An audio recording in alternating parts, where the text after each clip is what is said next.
Hey guys, and welcome back to this channel. In this video I'll be showing you guys how you can get more poses on Dress to Impress, like this one. This is the mermaid pose pack. So the default one, you usually only have like you'll have these ones here, but you don't have the rest.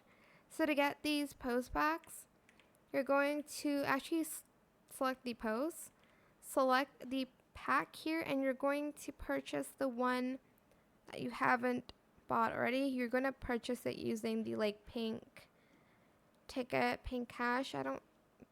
This one. And then I have everything, but you can preview the poses here as well.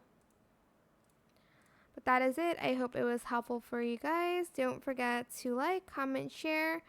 Also subscribe to this channel if you haven't done that already. If you have any more questions about this video, just leave it in the comment section down below. I will try my best to answer them all for you guys. And if you found this video helpful, please click the thanks button as well.